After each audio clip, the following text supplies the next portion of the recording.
There we go. All right, so we are now started to record.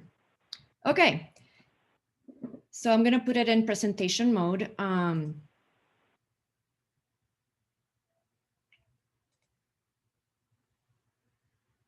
you seeing the slides? Presentation mode? Awesome, great. I see thumbs up. All right, so as many of you know, this is the 10th year anniversary of San Juan ULTRA, and we were so excited to have this sort of week-long excuse to come together and rejoice on the work that we've done and celebrate that, as well as share what the sort of a synthesis and share what we have learned, as well as expand our network, bring more people in. But then that was a 2019 COVID hit, and so we obviously had to adapt and change. So now we have this series, a virtual series over a series of months for the next. I don't know actually, because I've been enjoying these, so maybe we'll just keep them going. But the last two in October and December, we started with one that was kind of setting the stage for a lot of the themes we've been doing science on, but also moving towards in terms of looking at the city as a social ecological system, but also now expanding and really taking a more social ecological technological approach in order to really be able to take a systems perspective towards the sustainability and resilience of the system. And then we started digging into some of those themes, and including green infrastructure and a synthesis of the knowledge we have built and also implemented in practice over the last few years. And then we have, I know some of these slides are going to be in Spanish. I'm doing a bilingual Spanglish talk here. So if you also have questions in terms of what it says in the slide, let me know, but I'll be reading those too. But some of our future themes that we're going to be discussing is in light of the most recent multiple hazards we've been having. We, of course, in Puerto Rico, we've been really concerned with hurricanes and the aftermath of that, but bringing attention to extreme events around heat and drought and other, and sometimes the cascading effects of those together. And then we'll be talking more about infrastructure, but the interdependence of those in terms of water, energy, transportation, how those are linked in the city. And so when we have extreme events, how does that connectivity, leave people vulnerable in cases that where services are disrupted. We have institutional analysis of the different strategies that have been proposed and explored in both in terms of the government, but also other civic sector approaches, and visions of the city, the work that some of us have been doing with community level and seeing what their perspective of the future of the city is. Moving on, I'm just seeing that maybe there is some folks that can't see the whole screen. Okay, no, that's all right. Sorry, monitoring the chat as well.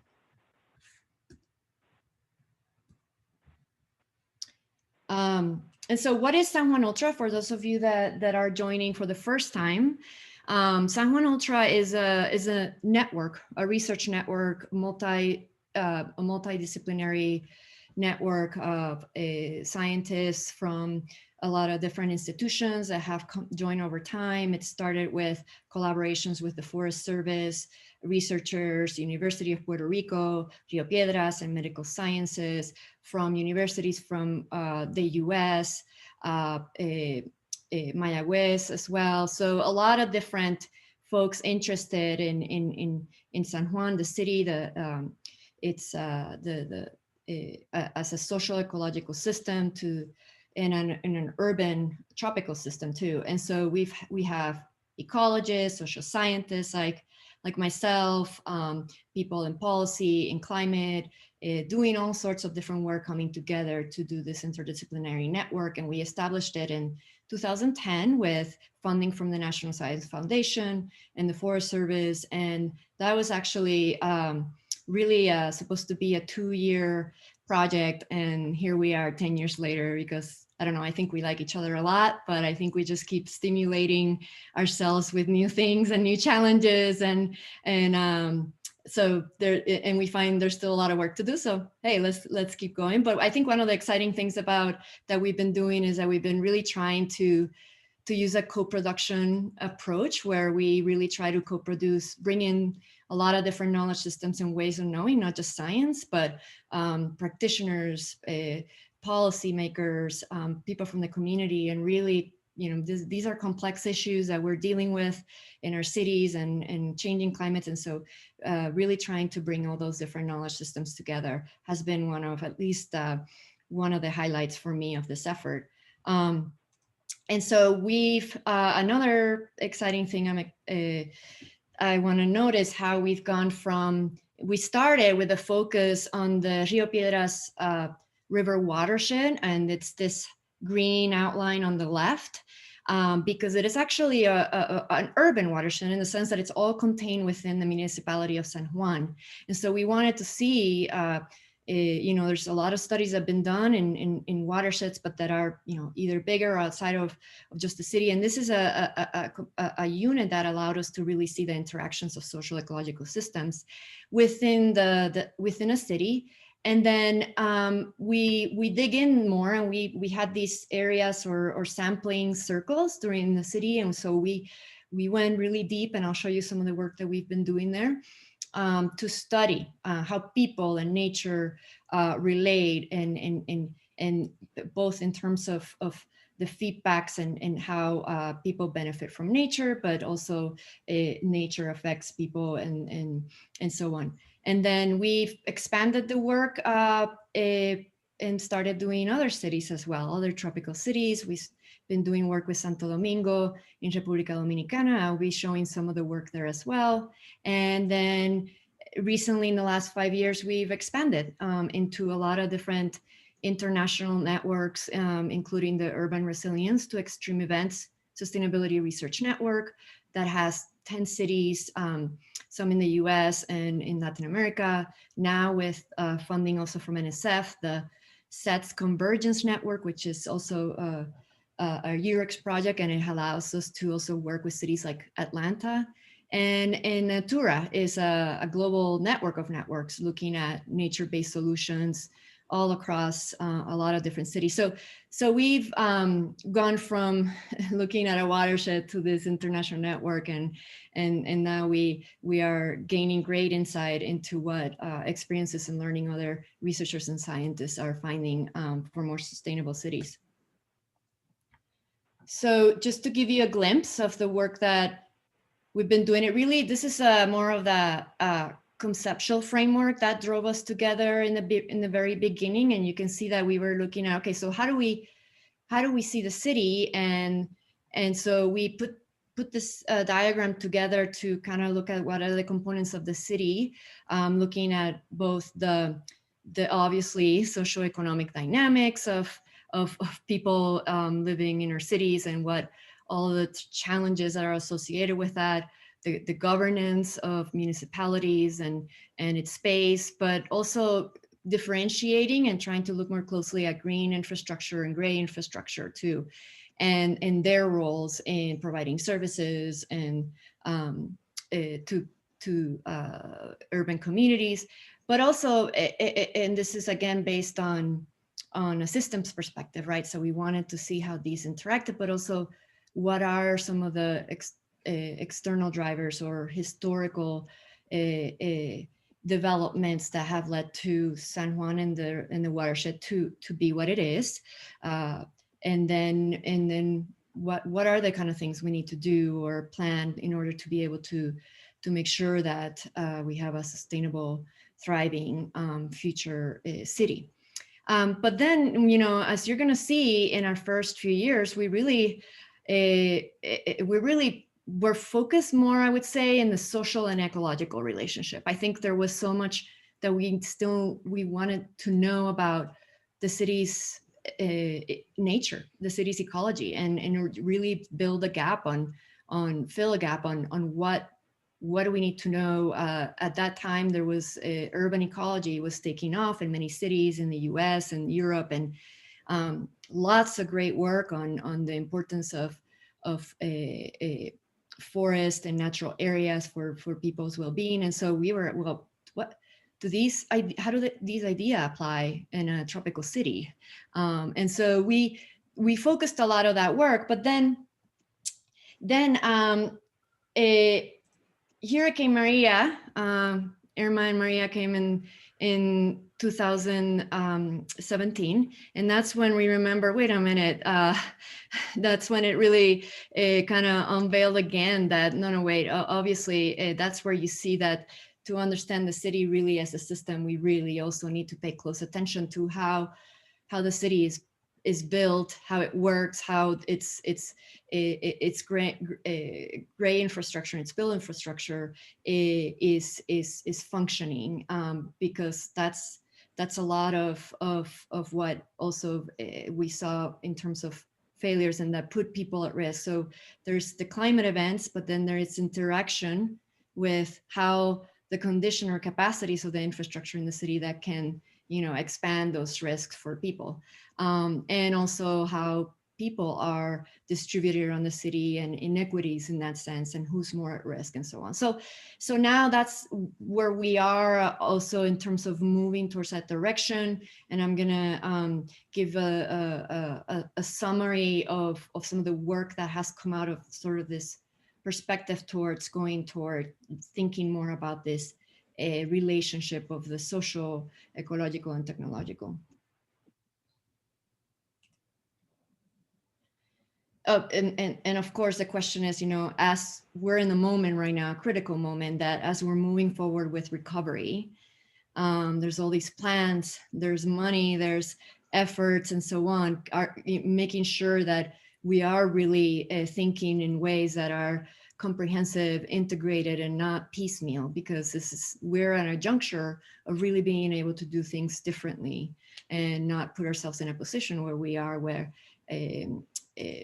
vulnerable or even increase our vulnerabilities more with a uncertain climate. And so, as I said before, the first few years of Ultra, I call this like the social ecological era, where we really just wanted to know the city's ecology. Like, what is it? We wanted to uncover. We knew that we had a lot of green areas, but we also knew we had a lot of cement in our city. So we just wanted to know what it looked like. So we built this base of the ecology of the city for a lot of that time, starting from taking a stock of what we know about the Rio Piedras watershed, to even going bigger into the San Juan metro area and estuary, and using high resolution imagery and satellites to really be able to capture the amount of vegetation that's in the city. And we found that, indeed, we have quite a green city, but it's also very segmented in the higher parts of the city, and then a lot of urban area below, and of course development in areas where along waterways and rivers that it can put people at risk. And then we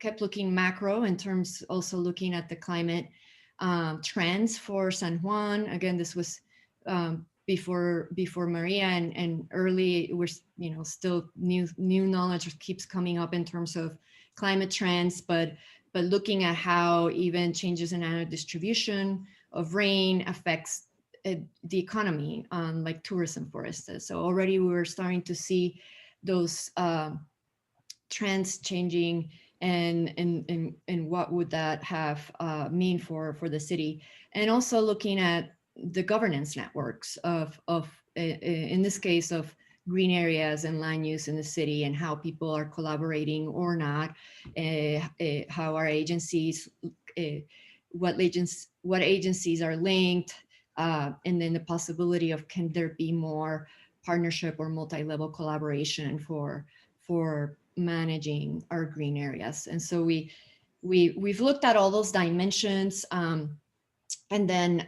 we also went very macro, that was micro, but then we also have gone very micro too, like really trying to understand what the diversity of species are in the households throughout the city, and the distribution of that across different income groups and different geographies. And that's a lot, again, a lot of what we know comes from temperate cities, and that relationship, we're finding that it's different here, that not necessarily we're finding the same relationship between people and the species distribution that we can find in cities in the US, for instance.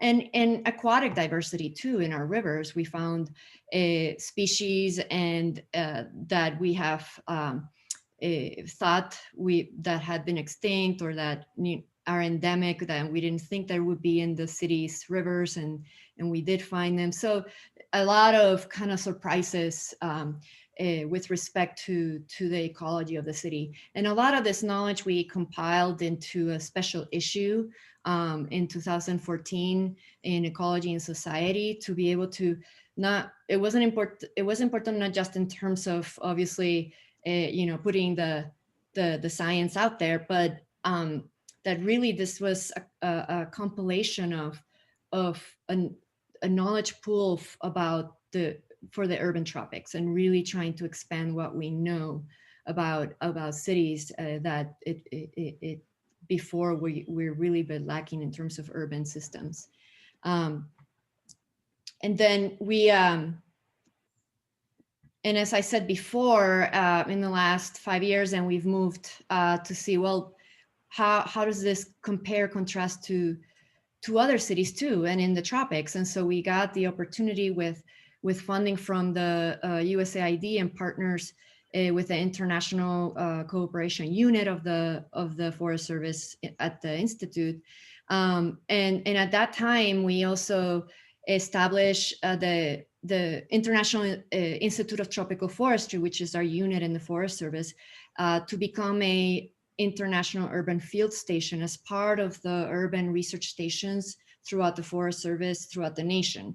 This map right here shows all the different sites of urban stations in the US, and the Institute became one at that time. And so this has also become a platform that allows us to do more work and expand what we know, and have new partnerships with scientists and practitioners in other cities, sister cities. So in Santo Domingo, we've done a lot of the similar work in terms of, well, let's first see what we know, what's our state of vegetation, and really looking at it in high resolution, micro and macro scales. But then we also got the opportunity in Santo Domingo to implement some of the tools that the Forest Service has developed to speak to, well, what are the ecosystem services that this vegetation provides to people in the city, as well as who is taking care of the vegetation. So we did eye tree analyses and models to be able to assess, contributions to the vegetation, to carbon dioxide capture, to air quality, and so on. And then we've also looked at the network of civic group, of NGOs and community groups that are serving as stewards in taking care of the urban environment in Santo Domingo and the agencies. And so also looking at civic networks and capacity for urban ecology. And so that's an ongoing work in Santo Domingo, and we hope to be able to continue more studies and then bring that together with what we know also from San Juan to again contribute to what we know about the city as a social ecological system from a tropical system perspective. Also at that time, in the last 5 years, it's become really evident too that with climate change and the uncertainty of that we need to really pay close attention. And of course, we experienced Hurricane Maria, and so that really prompted our research to take more note of that and learn from it and reflect from it, so that we can then help support ways that, well, how do we, what do we need not to do, but what can we do in order for the science to be able to contribute to our pathways and how we plan moving forward. So we've done, after Maria, we've done a lot of different projects, publications, everything from looking at reflecting on what happened also from a social, ecological, technological perspective. How did the technical systems fail in the city? Obviously, we know the energy, but water, things like our ability to get water, just the roads, everything, to then the nature part of the city. How did the trees and forests and other elements fare during Hurricane Maria, and people? And so we really try to and governance as well. What can we learn from how response happened, and based on also our networks with other cities, what can we learn from them, but also what they can learn from us after going through that experience. So this has really been part of a lot of the effort that we've been doing over the past few years in Santa Maria, and we're hoping that then this will help set the basis for moving forward to really build resilience and sustainability for the city. In terms of the application and use of the science of ultra, I just want to highlight a few things that over the past 10 years we've supported educational efforts. We've done, many of you, where we collaborated on putting environmental fairs along to raise awareness about the Rio Piedras River watershed, and those were very fun. We've also supported the municipality planning office with a special commission that they formed so that we can serve as consultants for their efforts, for their planning efforts. And that actually resulted in a resolution around the importance of green areas in the city. We've also been helping the Alianza por la Cuenca del Río Piedra, a multi-sector coalition of different NGOs and government groups looking to think about integrated watershed management for the watershed. And then this article on the left recently came out, is January 2020. Yes, you do. And one of the things that is highlighted here, this is a survey, a review of the literature on urban forests, what we know about urban forests in Latin America and the Caribbean. And one of the things that they found is that Puerto Rico, in terms of research per capita of producing science, was one of the highest ones. In some of the studies that they used in the analysis were from San Juan ULTRA. So that was exciting to see that yes, there was actually, been actually contributing to that knowledge pool. Actually, the sixth. The sixth. It looks like someone, oh, there we go. Okay. Can you still hear me though? Okay, great. And then moving forward, we also want to see how we can apply the science that we've been learning in terms of social, ecological, technological systems, what we're learning about climate change and trends in the future, and also about the interaction of solutions necessary from, again, social resilience, ecological, technological, to be able to build cities that are more resilient and sustainable, but also more just, to really be taking equity at the center of this. And so we've, with the support with the international networks like the UREX, the SETS Convergence, and Natura, we've been putting co-production workshops together so that we can really come up with visions and scenarios and solutions that help us to adapt to different climate scenarios, but also really think about transforming the city and how we can make it be more of a thriving environment for its habitats, habitants, and then really trying to be able to look at what are those strategies look like for us, but really question for who's going to benefit from those, where, what, and so not just assume and that resilience for resilience is the goal, that we really, as we're moving also to recovery, that we need to take this a complex systems perspective and integrate it so that we can not create more vulnerabilities for certain peoples, and really make the San Juan a thriving city. So in that note, one of the, I've given you a very quick overview of what we've been doing in the last 10 years. So if you have any questions or want more information or a specific study or something, you can always contact me, and I'm happy to send those to you or direct you to our website.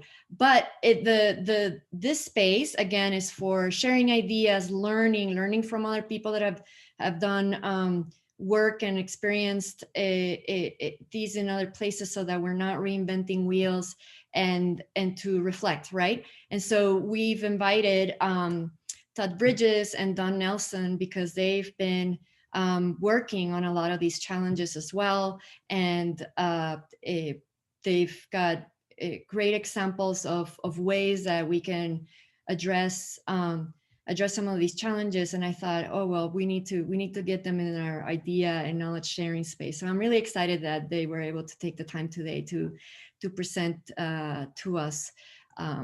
And so with that, I think what I'm going to pass it on then. First is going to be Todd Bridges from the Army Corps of Engineers. He's a senior research scientist and lead of the Engineering with Nature project. And so he's going to talk to us about that. Then Don Nelson, he's Associate Professor of Anthropology in the University of Georgia. And he's also going to tell us about some of the projects that he's been working on, linking infrastructure and equity. So I'll leave you, I'll move it to Todd now so he can share his screen. And I'll remind you again that if you have any questions or run into issues, you can chat directly to me privately or to Jan Cordero, and we'll try to address whatever question or issue you have. But we will have a direct question and answers session for the panelists after they're done and after a break. Todd, let me unmute you now first. Okay.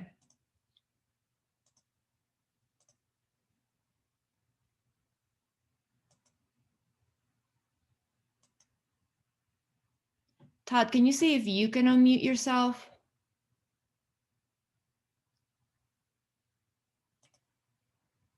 All right, let me try this one.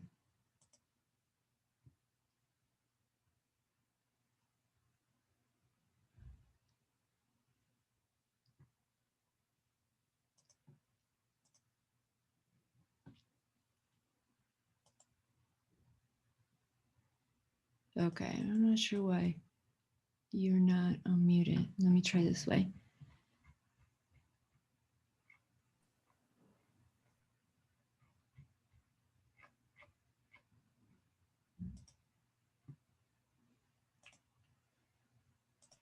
Okay. Saludos, Tischa. Ajá, hola. Hola, Julio, ¿cómo estás? Hola, muy bien. Aquí que salí de una clase ahora. No ha empezado. Ok, no te preocupes. Estamos ahora, vamos a pasar para la otra, la otra presentación, pero parece que no puede. Todd, can you try unmuting? Hermoso cartel en el fondo. Sí, lo reconoces, ¿verdad? Huh. 1 second, everyone. For some reason, I cannot.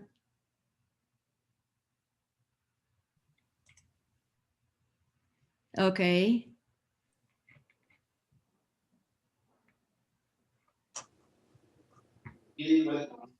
Wow. All right, Todd, are Are you able to unmute? I just unmuted everyone for a second to see if that works. So try to stay. I just.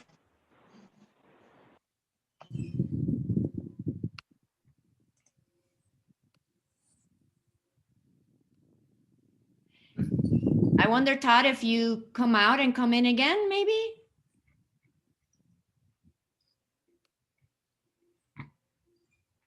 Oh, it looks like, there you go.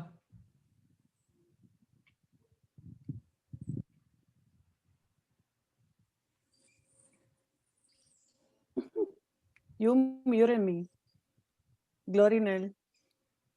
Hello, Glorinel. Yeah, you muted me. Sí, no, es que I tried to mute everybody else but the presenter, but for some reason he's not able to. I'm gonna try to make you co-host, Todd, see if that works. He did have some IT issues this morning because they had his computer had some updates right before we started this meeting, so.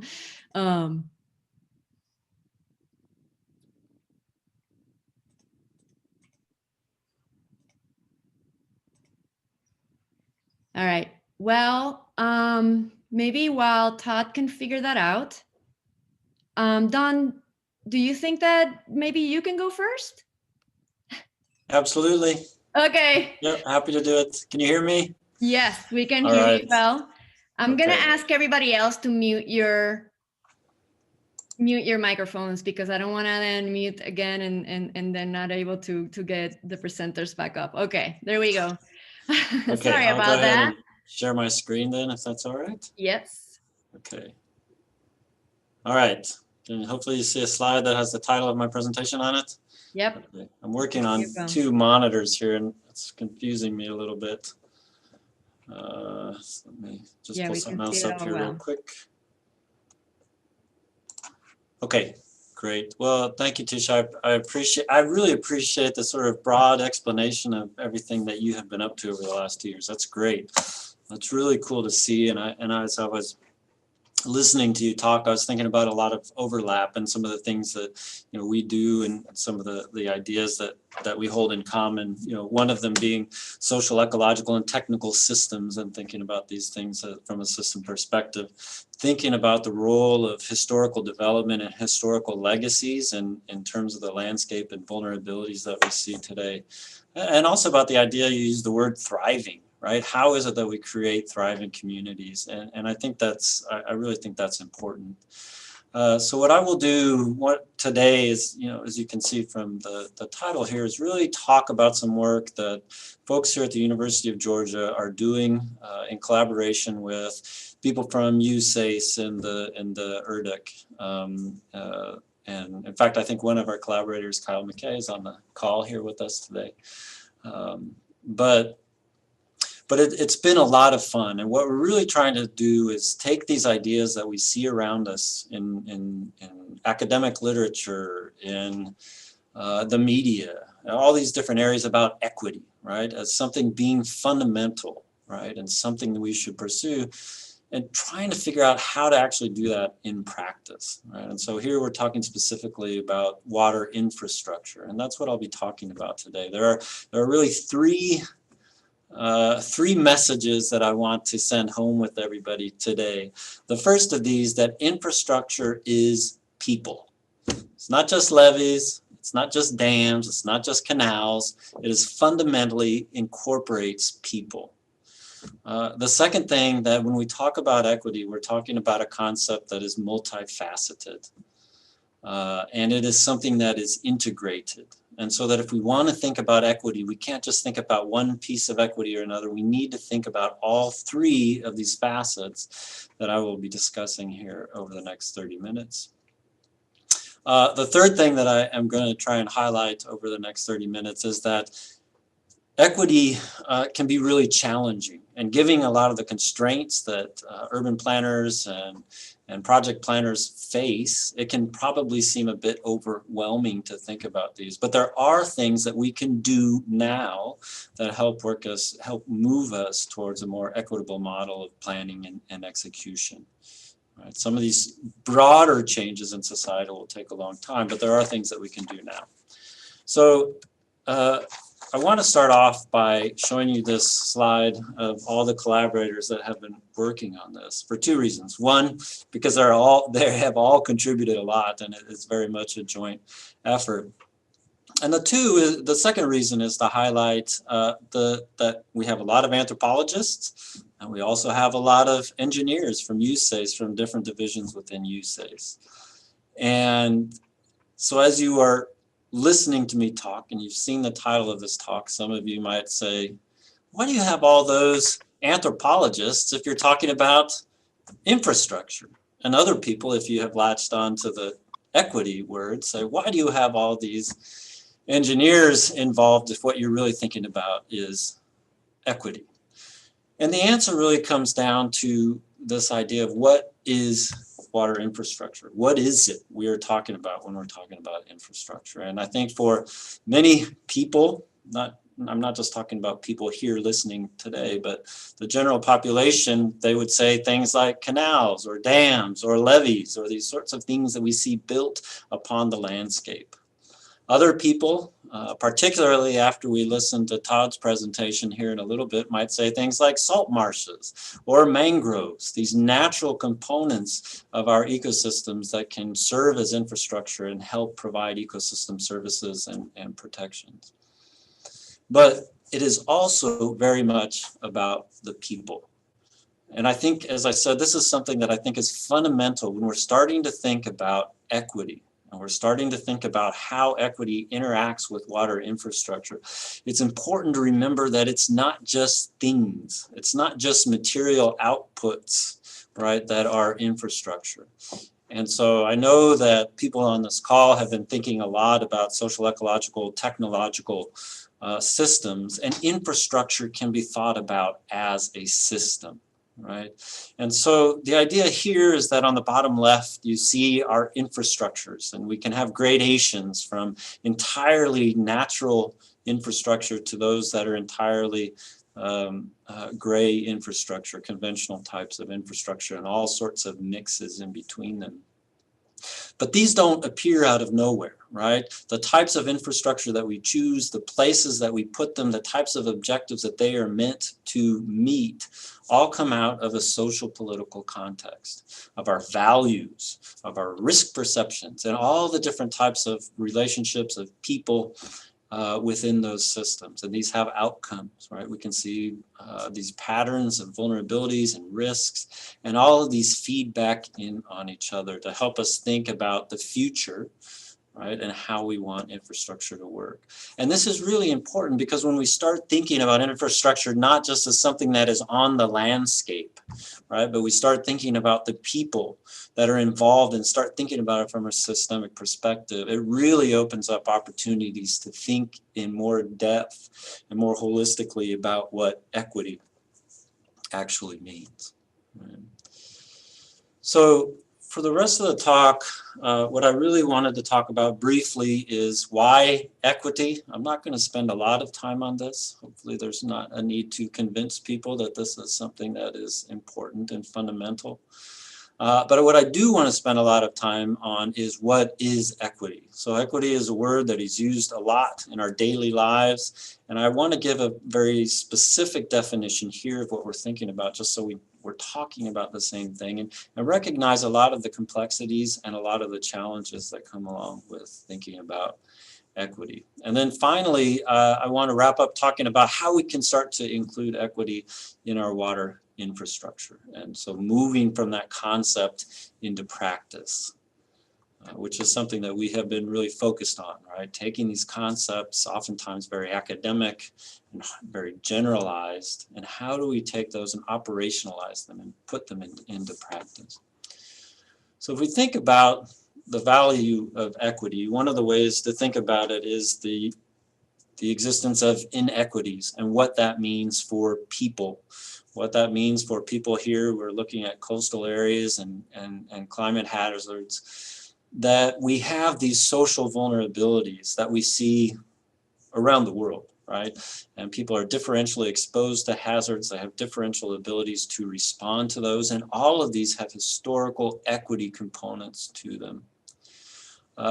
Importantly, then, when we think about hazards occurring, right, and people getting hit by different types of natural events, that we can think about these as compounding disasters, right, in which people don't oftentimes have ability to recover. When we see these vulnerabilities increasing, and we see, if we, in systems language rather, what we can see are these positive reinforcing feedback cycles in which other language, the poor get poorer and the rich get richer, right? And it's important then to think about equity from that perspective of reducing vulnerability, but also when we're talking about sustainability and we're talking about sustainable adaptation, it's not just about persistence, right? It's not just about continuation, but it's about continuation of something that is desirable, right? Culturally and socially, and thinking about how we can identify those things and how we can think about those, right? So as Tischa was saying, how we can think about thriving communities, right? So it's not just about being around, but it's about being around in a way that people wish to be. When we think about what something is, sometimes it's easy to and try to define it. Sometimes we can define it by what it is not, right? And I like these cartoons because they seem somewhat intuitive in the sense that, well, here's equality. Everybody has the same size ladder. But because of different people's capacities or capabilities, the same tools do not always offer the same types of opportunities, right? And so when we think about equality, it's about giving the same tools to people, or maybe a voice at a table. But when we start thinking about equity, it is more than that, right? It's more than just giving people the same set of tools. Now, one of the reasons I like this equity cartoon on the right is because it is very intuitive. And I like that because when I point out to you what the problems are with you, not with you, but with this cartoon, hopefully they will stick in your mind, right? So this seems very intuitive and it seems lovely. Everybody's picking apples and they're filling up their bucket with apples. But the problem when we think about equity from this, and these are themes that are going to take us throughout the rest of my talk today. There are three things that I'm going to highlight here. The first of these is the roots of the tree, right? There are histories that are involved in current inequities, these historical legacies, the historical development, right? And a lot of these have to do with what we will call recognitional equity, of including diverse voices, diverse perspectives, right? Those sorts of things that feed and give nutrients to these systems of these trees. The second one is the idea that we simply give somebody a ladder and everything becomes equitable. Equity is not just about tools, right? It is fundamentally about relationships. This is about social relationships, interactions, and the types of power dynamics that structure those types of relationships.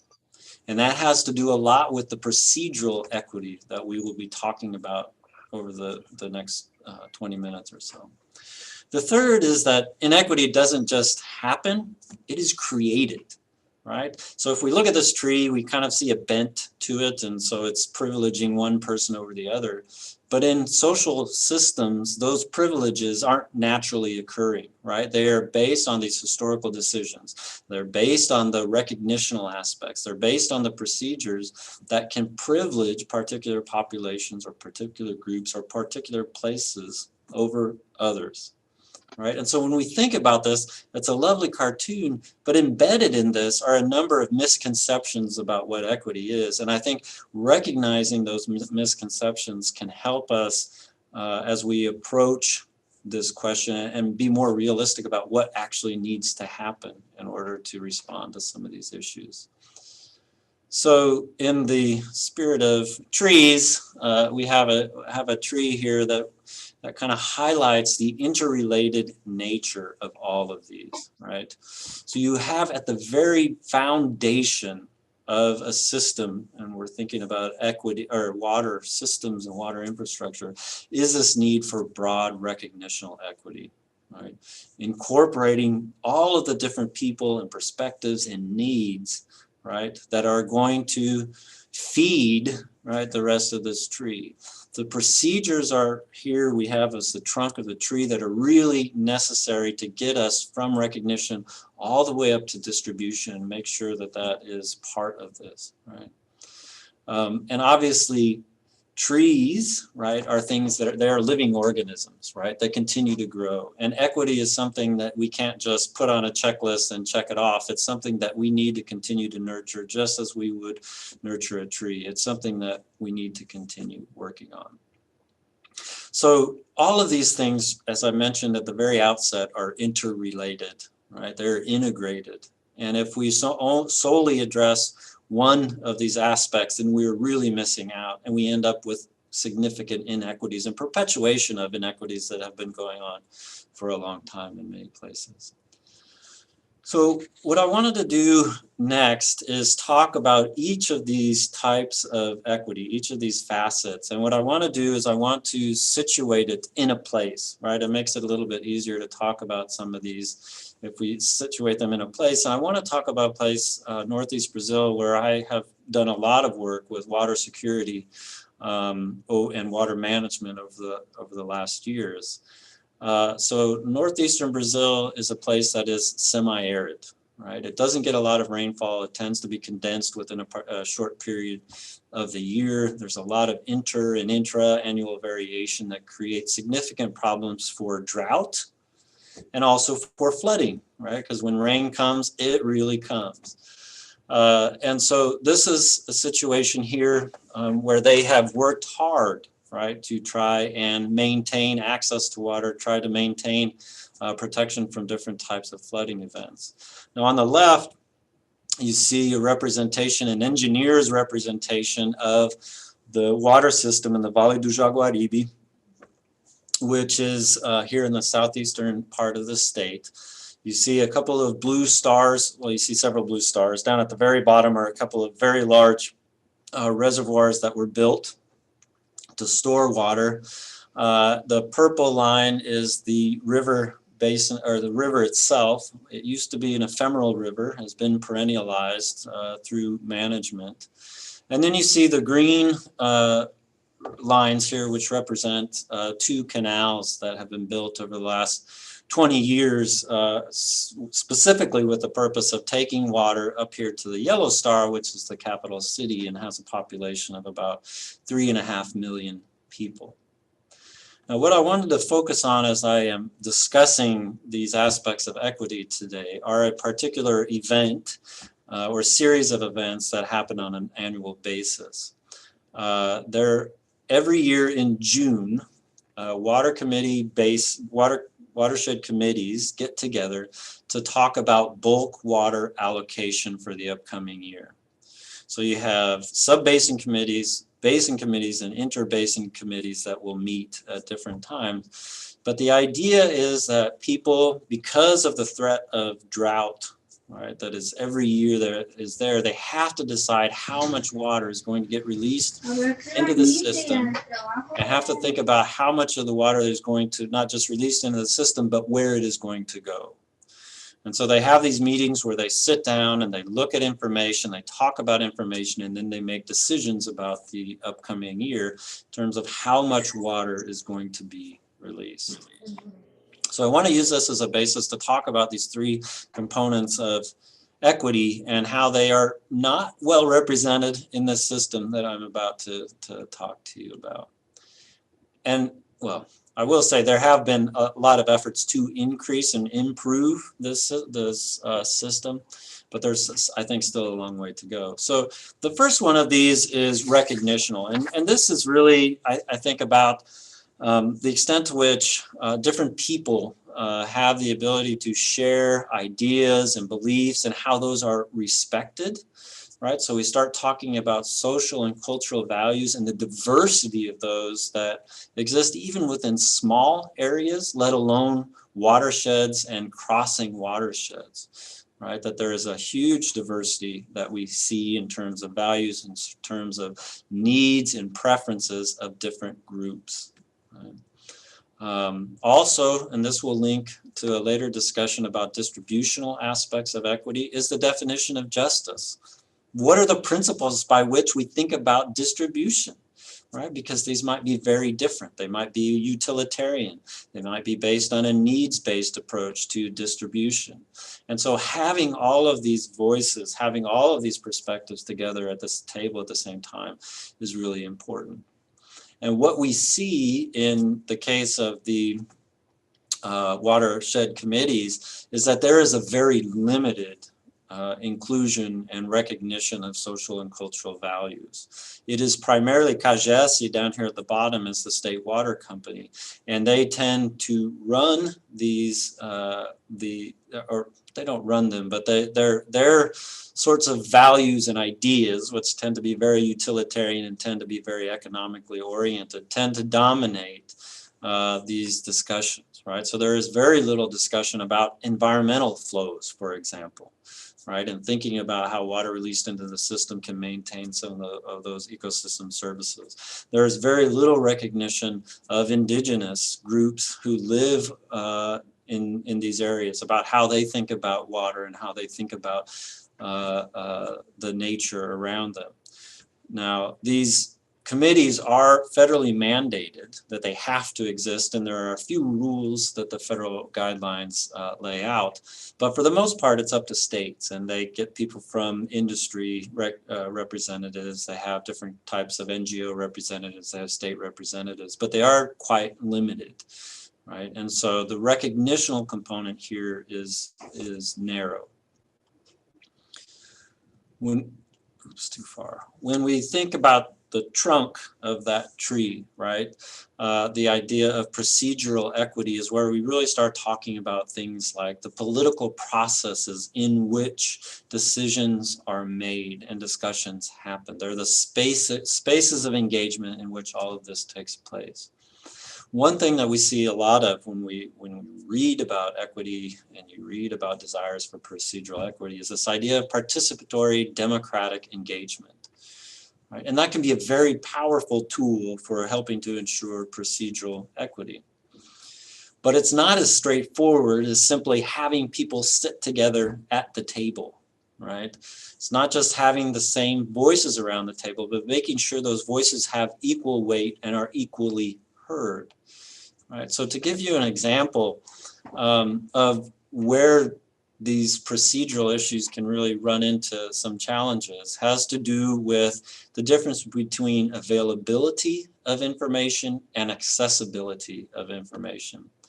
So at all of these meetings, some of the CAGESI, the water agency people will come and they will give presentations. Now these are almost always engineers, right? And they are presenting engineering-based risk assessments, right, where they look at current stocks of reservoirs, look at models of what will be available months down the road. They include climate projections and runoff models, all of these kinds of things, and looking at different types of probabilities. And so all of this is readily available to everybody. Anybody that goes to the meeting has access to or has these things made available to them. The problem is they are couched in a language that is not accessible to the vast majority of the people, right? It's in Portuguese, so that's not the language I'm talking. I'm talking about a very technically oriented language that tends to dominate, right, the conversation, that the people that are technicians somehow have the insider knowledge and understand the system better than other people. And so in this sense, you have people, if we go back to that initial cartoon, right, you have people that are all sitting at the table, but you have some people whose chairs are much lower than others, right, because it's not something that they're conversant in. And so it leaves them out of the conversation.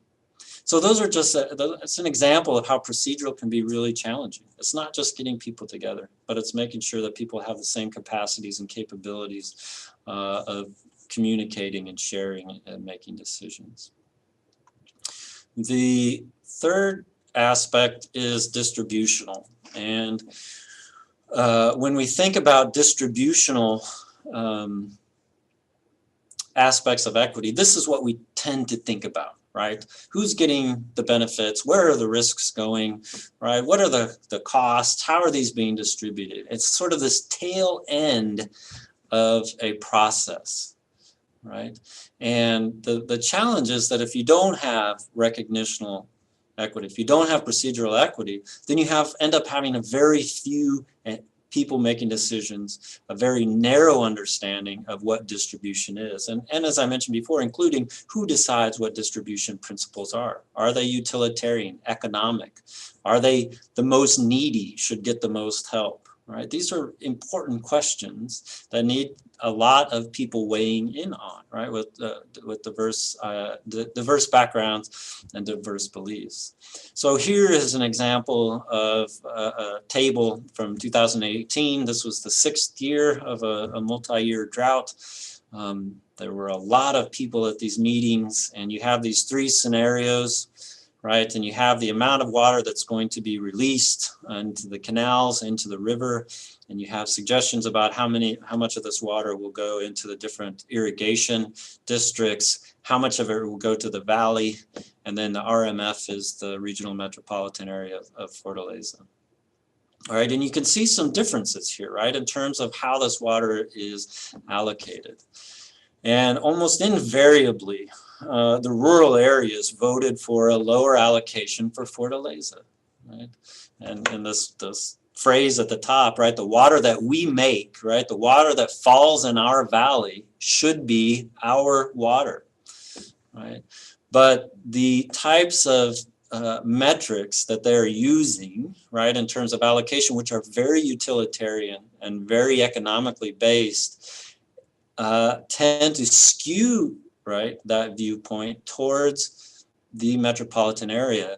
And what happened is, even though in 2018 at the watershed level they voted for scenario 2, there was a state level commission that overrode that has constitutional power to do this, that overrode that and said we're going to give all this water to Fortaleza, which actually didn't have any water restrictions even in the middle of the drought. And so you had people in the areas where they make the water, so to speak, right, having to stand in line for hours to get access to water for drinking, and you had people in the capital city that don't have restrictions on water and ended up with a lot of water. And so even within 150 kilometers of each other, you end up with very distinct realities based on these inequities, right? And hopefully recognizing that, as I have talked about this distributional outcome, right, that favored large cities, favored the utilitarian sort of model of distribution, is really based in all of that process. It's based in the relation, or the recognitional, based in the procedural, as well as the distributional. So that's, I guess, what I wanted to say about how we define these things, and gets into a little bit of the complexity of what equity actually is, right? These different facets and how it all fits together. I wanted now to switch over to the last part of this talk and focus in on the idea of how we move forward, right? So we have equity, which is a multifaceted, challenging, integrated idea. How do we actually respond to that, right, in practice? So the first thing I wanted to say is that we are quite cognizant that planners, designers, implementers, and the sorts of things, projects that happen on the ground, happen within contexts. And these can be constraining. They can, in many ways, often we can think about the biophysical components of equity, the built infrastructure that exists, ecological integrity, the different types of land uses that already exist. We can think, on the other hand, about all of the social issues, economic values, social cultural values, the identity of different populations and different people. And we can think about laws and regulations, these sorts of formal de jure rules, and we think about de facto rules and the way that people tend to make decisions, right? Those normative ways that people tend to behave. So we recognize that people work within contexts, right? And our engineering partners on this work that we're doing really help to drive home some of these points, right? And thinking about scoping of projects and how all of this happens. So we do recognize that there are real challenges, right, because of the context in which these happen. But nevertheless, what we suggest and what we are presenting here today and working on developing is a way to move forward, right? And that even if we can't address everything, there are things that we can address, right? And this slide here moving forward has a lot of information. Hopefully I can help you make sense of it here. I'll talk through it because it kind of spells out the whole sense of the argument here, right? On the left-hand side of this table, in the general phases are 4 phases of a project that occur. I have a before it begins, sort of a pre-planning phase. We have the project planning and design phase. We have a project execution, and we have asset management once that project has been executed and implemented. For each of these general phases, there are specific activities, right? Each of these specific activities has implications for equity. There are components of equity that are involved in all of these. What we have in the graphic here in the middle is sort of an idea that even though all aspects of equity are always important, their relative importance changes depending on the phase of the project.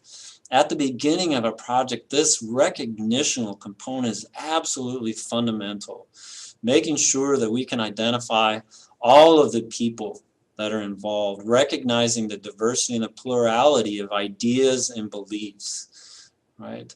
As we start moving through the project planning and the design and into the execution, procedural and distributional aspects become more and more important in those phases. And finally, when we get to the asset management, you end up, all of these are equally important in maintaining this project and managing these assets for the long run. So what I want to do now, I'm not going to go through all of these specific activities because it's too much to do. What I want to do is just highlight a couple of these and show you what we are working on right now, where we look at how each of these project activities lines up with different equity dimensions, some of the equity issues that come up with these different activities, and some metrics or assessments that we might think about using to help ensure equity in these processes. So these, as I said, I'm not going to go through all of them here. Within the next few weeks, all of this stuff, all of the table with all of this information and text will be available on the Noon website, so that people that are interested in the more detailed and the more fleshed out version of this can have access to that. So if we think first about examples of equity in the pre-project phase, that pre-planning phase, right? We can think about building the context. What is the context in which people work? And that is very much a recognitional aspect. So we can think about the social context of equity as it exists today, right? We can think about the range of values and needs.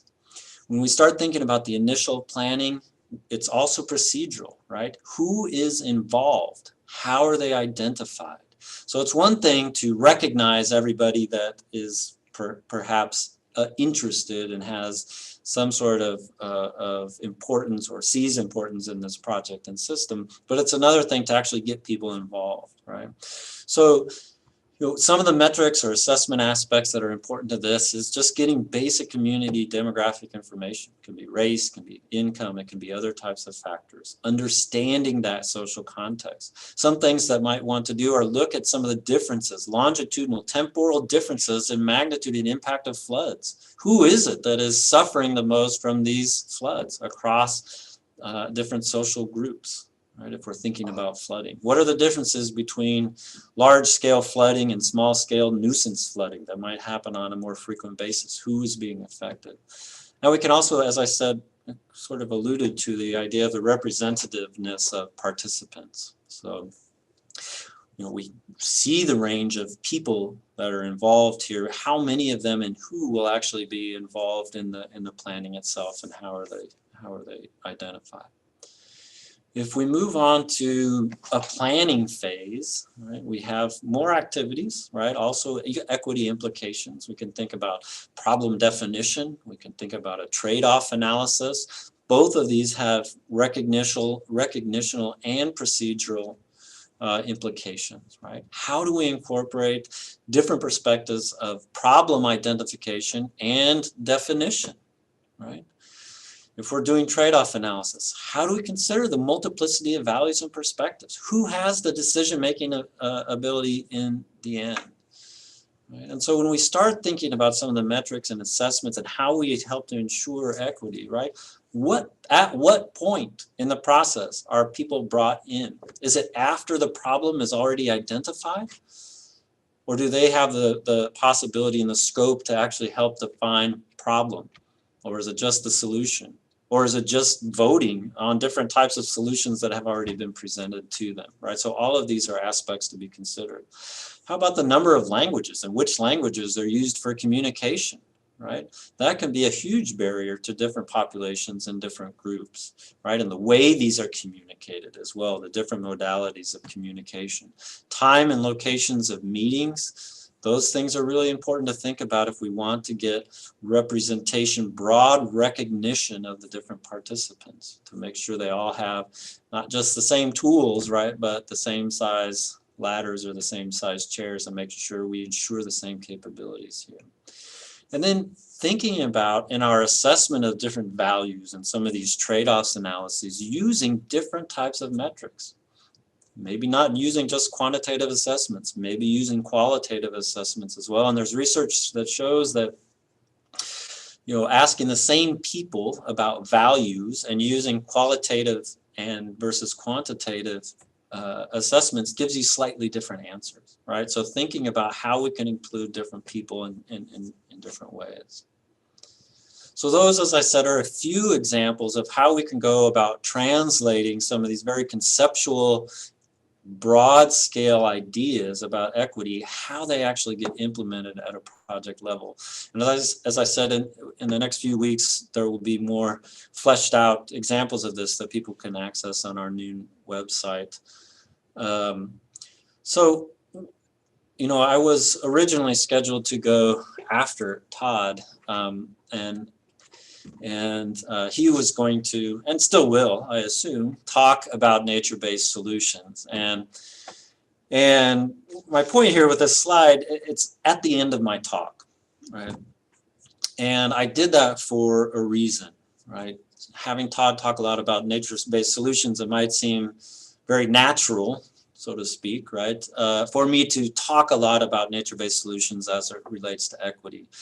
But I purposefully did not do that. And the reason is that many projects will have nature-based solutions. They'll have some sort of natural component to them and infrastructure solutions.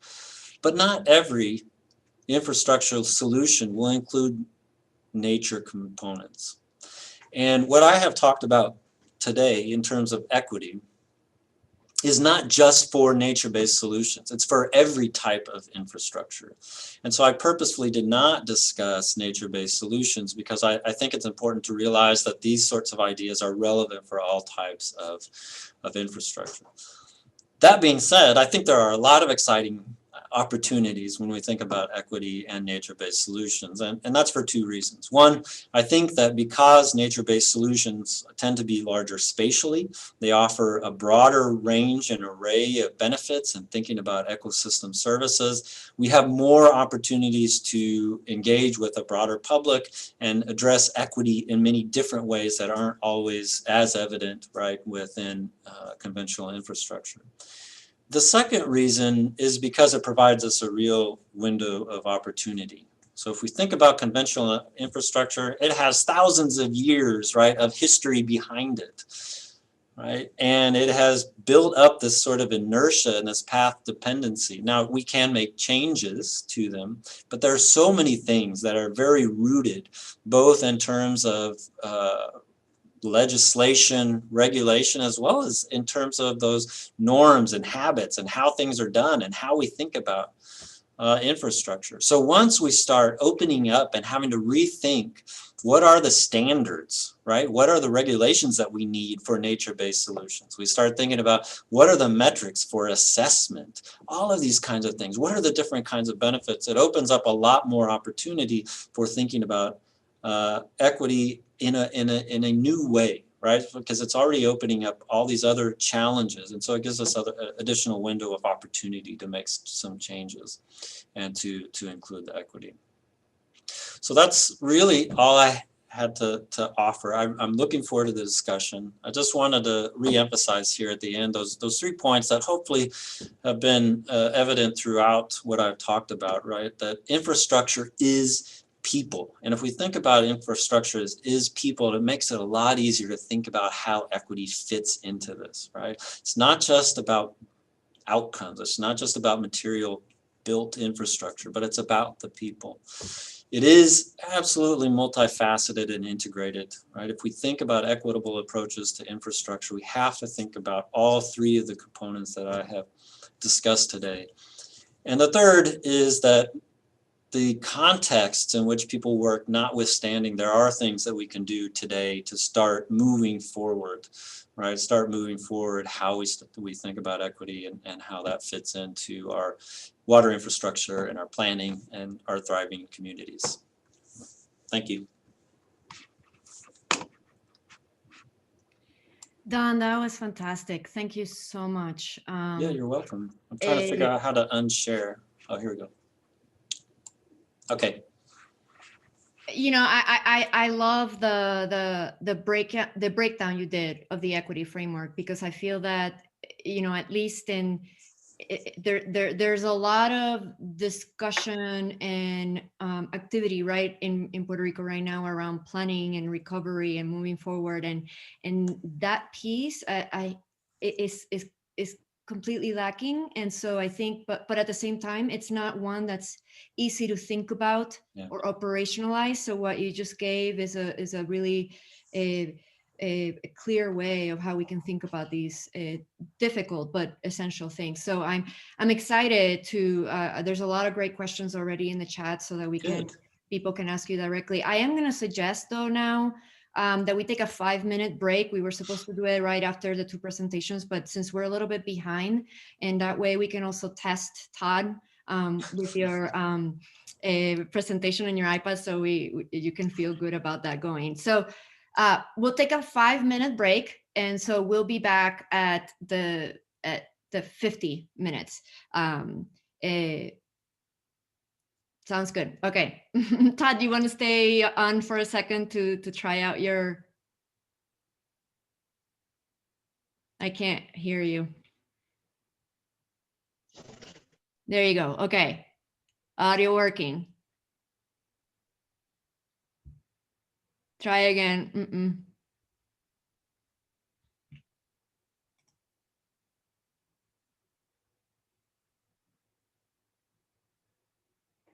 No. Can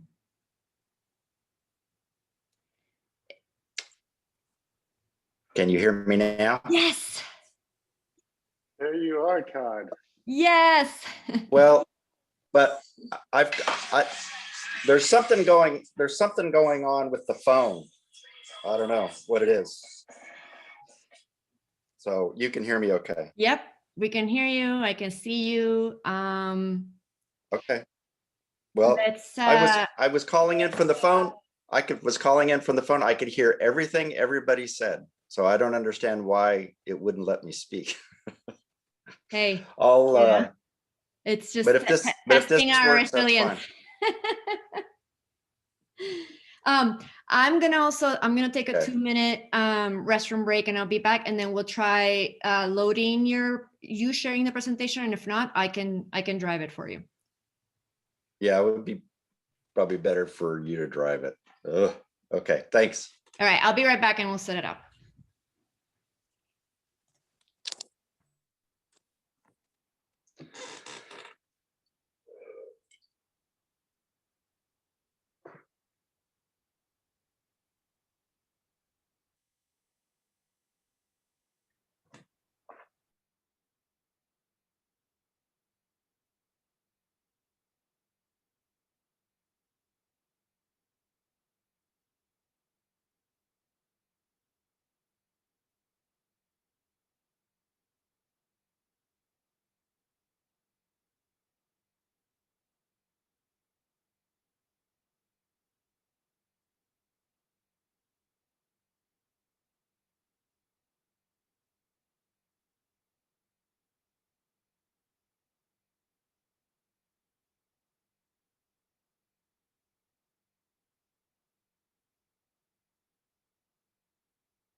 Okay. Do you want me to just go ahead and bring up your PowerPoint or do you Yeah, want to sure. try? Yeah, okay. No, sure. Go ahead.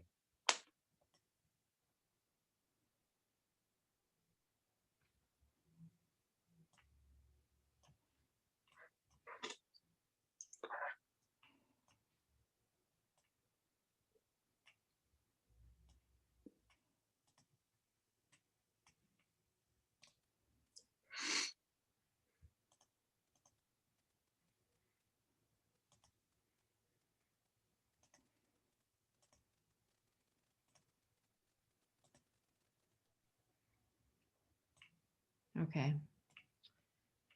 Do you see it? I'm going to go really quick to the end to see. I want to make sure I have the right version.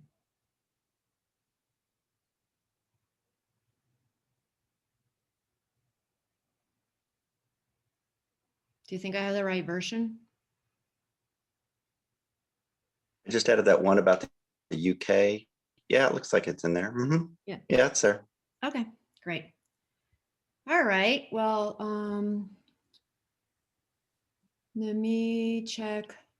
Looks like we have a few more people in, and then I think we can go ahead. And You want to put it in presentation mode? Yeah. There. Yeah, I'll do that now. Okay. All right, great. Well, I'm gonna let's get started. I'm gonna put it in presentation mode, and you just let me know, Todd, when you want me to.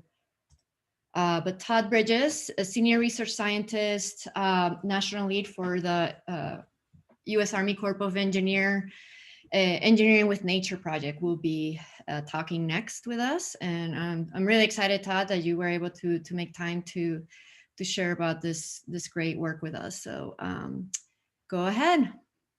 Let me know. Okay, you can still hear. You can still hear me. Yeah, we can hear you now and see you. So.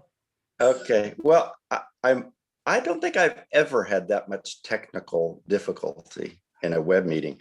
You know, it could make a person paranoid that somebody doesn't want to hear me. You know, but I'm not gonna be paranoid. I'm not gonna be paranoid. I will say that, you know, it's really a pleasure to join you all, and I loved Don's talk, and Tischa, I loved your kind of review of the work of Ultra. It was very informative to me. And my intention here is to share with you hopefully some national perspectives as well as international perspectives about engineering with nature and nature-based solutions and progress that is being made. Earlier today, in fact, I was speaking at a Capitol Hill event to staff and congressional offices, about 70 people, sharing with them our Engineering with Nature initiative and our partnership with NOAA and the work that we're doing to deliver these kinds of solutions around the country. And it's great to talk with you all today about that as well. And I look forward to learning more. That hopefully we'll have some time to discussion if I can move through this quickly enough. Would you go to the next slide? There are lots of ways to view problems, of course, but one lens we can use to view the challenges that confront us with respect to infrastructure is through what I've called here the multi-hazard world that we live in.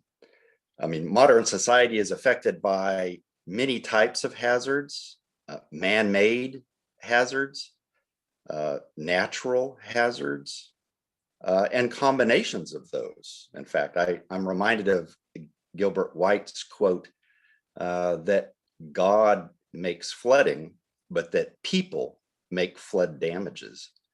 You know, to reveal this idea that it's really kind of the natural and the social system together that results in catastrophe or crisis. And we can learn a lot from this.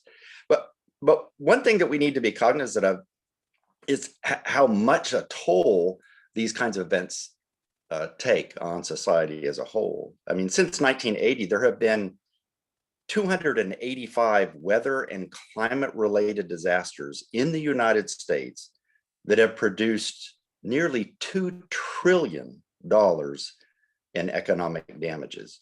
But in addition to that, 14,000 people have been killed within those events. And when we think about infrastructure and engineering, and particularly 20th century approaches to engineering and infrastructure development, I think we'd all have to confess that our approaches are showing their age. And in point of fact, some of what we're doing is not aging well at all with respect to the challenges that confront us now. So with that in mind, look at the next slide, kind of a specific example. And I think I've talked about this specific example before, but sometimes it's useful to look at completely different situations and try to derive some lessons from that. So in 1906, I think all of us probably are aware that San Francisco was struck by a devastating earthquake, a magnitude 7.8, its estimated event. The epicenter was just a couple of miles from really downtown San Francisco. And it produced damage across a large region of California, actually, but the focal point was the city of San Francisco. The structural damage from the quake and the fires that came from that lasted for several days, and it literally destroyed 80% of the city. And it left 300,000 people out of a total population of 400,000. It left 300,000 people homeless. Now, there were, a whole range of equity issues here because it dramatically affected more the poor than it did the rich. But this event also killed about 3,000 people, best estimates. Now, the worst structural damage from the quake itself occurred in areas that were structurally unstable because they were based on what's called made land. So what's made land? Well, that's land that had been created by people through fill. Hundreds of acres of shoreline and open water areas and wetlands had been filled by people. And you can see these areas on the map, which I can't point to, but the filled land is that hashed area. And you can see all of that area, entire bays and shoreline that was filled, hundreds of acres, and wetland as well. And then people built on top of it. And these particular areas were devastated by the quake and experienced much more significant stresses that brought the buildings down than in other areas based on, if you will, natural land. And there are lessons to be learned here that translate across different types of hazards. When you steal space or property from Mother Nature, there are going to be consequences. And beyond that, after it's stolen, it can be very difficult to figure out how to keep it and how to defend it. And difficult even to figure out how to give it back to Mother Nature. After the 1906 event, actually, in the following year, in 1907, San Francisco, while it's still reeling from this earthquake, was struck by an outbreak of bubonic plague in San Francisco that eventually killed 172 people, the plague. In fact, 2 million rats were killed in San Francisco during the campaign to bring this plague under control. And the people shown in this bottom picture are some basically rat bounty hunters that were collecting, fees for killing rats in the city. And but engineering was also a proposed part of the solution to the bubonic plague after the earthquake. And Dr. Robert Blue, who was head of the campaign in regards to the plague, said this, and I'm going to quote, "The disease must be built out of existence," is what he said. "This is the hope of San Francisco. And in time, the city will be one block of concrete throughout, and the gateway to the Orient closed against plague." And in the 2 years following the earthquake, more than 6 million square feet of concrete was laid in the city in order to address, and try to remove plague and rats from the city itself. So with that, let's go on next to infrastructure. And, we built a lot of infrastructure in the United States over what I call here the century of infrastructure from 1900 to 2000. And this is just a few of the statistics, but it's quite impressive no matter how you look at it.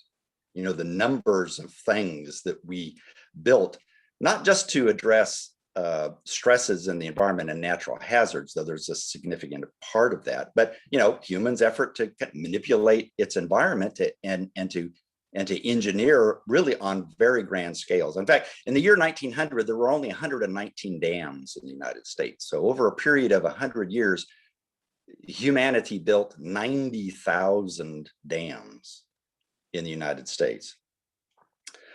So we built a lot of infrastructure. And in fact, we're going to be building more. The World Economic Forum estimates that worldwide, $100 trillion will be invested in new infrastructure around the world by mid-century.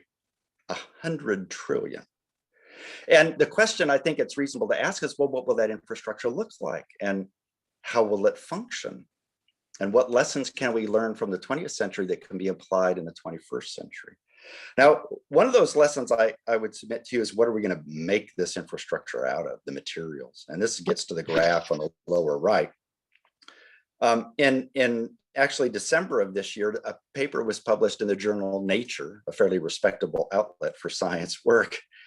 And what this graph shows you on the lower right is that in the year 2020, for the first time in the history of the planet, and the first time in human history, the amount of human-made mass in the form of construction materials like concrete and aggregate rock and brick and asphalt and metal, these materials, the amount of human-made mass has exceeded the amount of living biomass on the planet at more than 1 teraton. That is a 1 with 12 zeros behind it.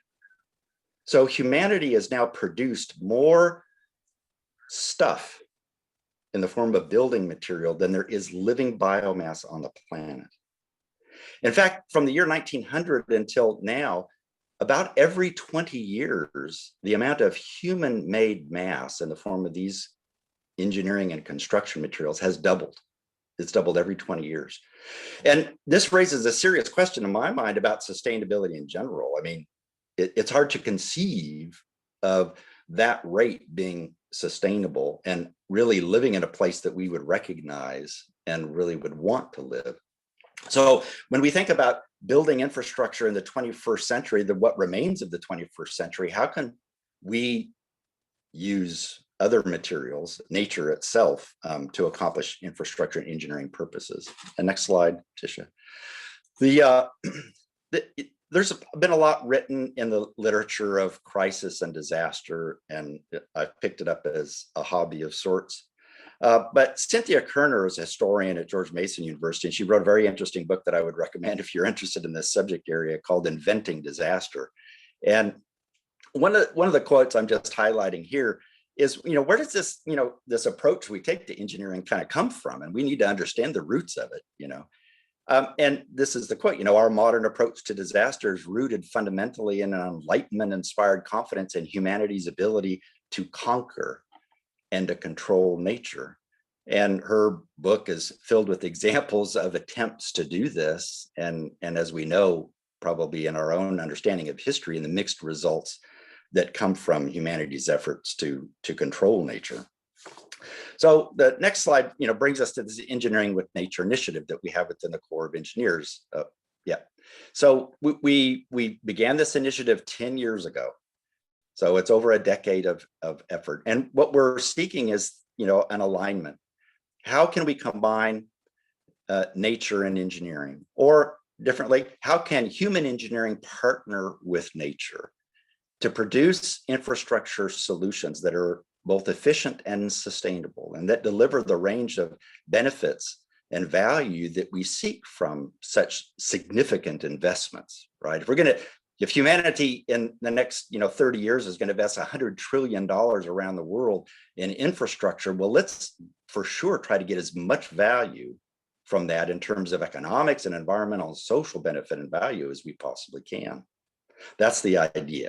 And there are a whole range of activities that we've pursued, from research to full-scale demonstration of these kinds of principles and documenting those and everything in between.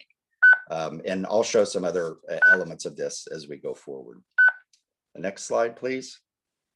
There's a sound basis for these kinds of practices that goes back decades. And for the architects in the meeting and for the landscape architects, you're going to know this work. But Ian McHarg's seminal work titled Design with Nature was published in 1969, and he reveals abundant examples of these kinds of practices from a design point of view, right? And Lewis Mumford, talk about a towering intellectual. Lewis Mumford wrote the introduction to Design with Nature, and I just extracted this quote because I think it's germane to what we're talking about here. He says, McHarg's emphasis is not on either design or nature by itself, but upon the preposition with, which implies human cooperation and biological partnership.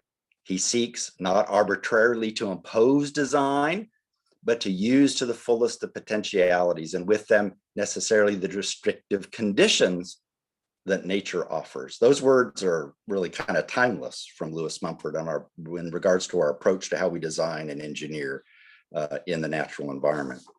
So the next slide just shows an example. It's an easy example regarding mangroves. Maybe the majority of people out there are not going to think of mangroves as infrastructure, but I'm here to tell you mangroves are infrastructure when they're viewed through the appropriate lens.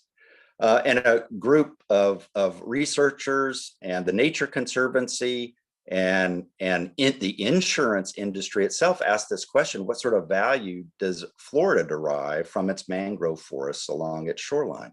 And they published this work, lots of detailed modeling using insurance industry models. And with respect to just one hurricane, Hurricane Irma, their calculations and their modeling, again, using insurance industry models, led to the conclusion that mangrove forests in South Florida averted or prevented $1.5 billion in flood damages during that one hurricane. So that begs the question, well, if we could conserve and restore and expand, mangrove forests, how much additional value could be created from that? And now we're in the land of engineering with nature and how to use nature-based solutions. Next slide. So just to reemphasize this point again, that what we're seeking with engineering with nature and similar kinds of concepts that are ongoing all around the world is how to create diversified value. In a sustainability context is how to generate triple wins. Then you can think about that. You can think about it in terms of engineering value, like reduced flood risk, or how we can reduce long-term infrastructure maintenance by leveraging natural systems, or traditional economic value, or environmental value, or social value. There are a whole range of ways to think about that. So how can we combine, how can we increase this bottom line multifunctional purpose from infrastructure? That's the idea. The next slide just highlights this with another term of art used commonly around the world, nature-based solutions, which essentially what we're getting at is how can we conserve and restore and in fact engineer with nature for the benefit of people and ecosystems. And there are a whole range of benefits, I think, that should draw our attention to serious consideration of nature-based solutions and how to integrate them with conventional infrastructure to produce more value for the nation, for our communities. And I've just listed a few of them here, and for sake of time, I don't think we want to go into them in details, but we can if we have time to discuss later. Next slide. Just a few examples.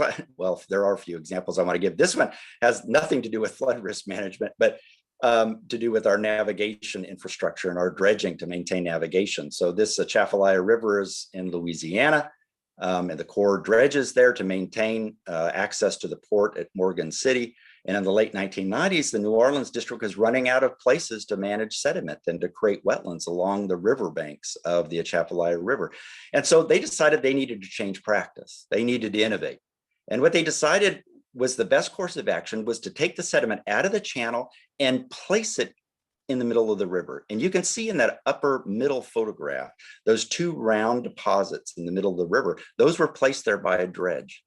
And the intention here was to supply the material to the river and let the river itself engineer its own island. And if you compare the top left to the top middle photograph, you can see what happened in a decade. So the Corps of Engineers supplied the sediment and partnered with the river and Mother Nature herself, and the river engineered its own 85-acre wetland island environment in the middle of the river. Okay, so that's great for the environment. Of course it was. A lot of social value created, but also engineering value was created, because when that feature developed in that river system, it changed the hydrology such that now that portion of the navigation channel at Horseshoe Bend actually moves sediment more efficiently than it did before. So that the Corps now has to dredge less frequently there than it did before that island developed. And now the Corps of Engineers saves several $1 million a year in less dredging costs. So this project, at no additional cost whatsoever to the project, is now saving money, generating environmental value and social value all at the same time, a true triple win. Next slide. So when we think about engineering with nature as an approach, what we're talking about really is revolutionizing practice. This is a term of art that our chief of engineers uses. He means it. I've talked to him about this specifically and about engineering with nature and the use of nature-based solutions. And there are whole elements of us being able to adopt these kind of approaches into practice. Part of it involves policy development, which is ongoing within the Corps and with other organizations. But also we have to figure out how to engage and partner more substantively than we did in the past to be able to deliver this kind of innovation. Research is necessary, of course, to try to provide the tools to be able to deliver these kinds of solutions. But we also have to apply. We have to demonstrate and pilot approaches and then scale up to full scale, which we are doing in places around the country. And then we have to communicate with one another and share, not only with other practitioners like ourselves, but also with the public on what kind of options are available, what's involved in achieving them. Next slide. One of the products that we're using to share information within the technical community is a project we've had underway, and we've been leading through engineering with nature for 5 years. And it's producing an international guideline on the use of what we call natural and nature-based features for flood risk management. So this is the use of beaches and dunes and islands and wetlands and reefs and forests, for example, to support flood risk management. And this is going to be a more than 800-page technical guideline. It's going to be published and released this summer. It's the product of more than 150 authors and contributors from over 70 organizations across all the sectors and 10 countries. And it's going to cover both coastal as well as riverine systems. Is it going to answer every question that somebody could pose? Of course not. There is no document that does that. But I think more than 800 pages is a good place to start. Next slide. Here are some examples of what we need to do, to be able to innovate. And I mentioned collaborating. We got to collaborate better with one another and more substantively with one another. And this hits on many of the themes that Don addressed in a very substantive way in his talk.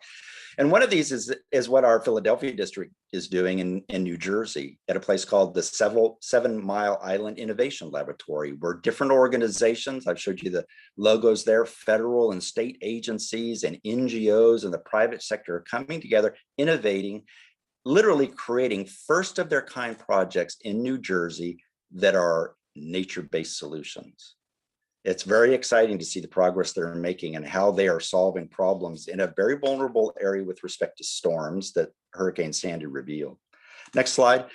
On the other side of the United States and San Francisco Bay, lots of attention being focused on the need for shoreline resilience and how to restore what was taken from Mother Nature. Quite literally, more than 95% of the natural wetlands in San Francisco Bay were lost following the period of the gold rush on. And many of these were levied and diked off areas and put to various purposes, including building military bases, but also farming. And so there's a concerted effort there to restore these natural systems to gain resilience value with respect to storms and sea level rise for some very vulnerable places around San Francisco Bay. And I've just highlighted two of them here. The Hamilton Army Airfield Restoration Corps of Engineers project, 6 million cubic yards of sediment used to restore 500 acres of wetland, and then an NGO, 1,000-acre site doing very similar kinds of things. The next slide.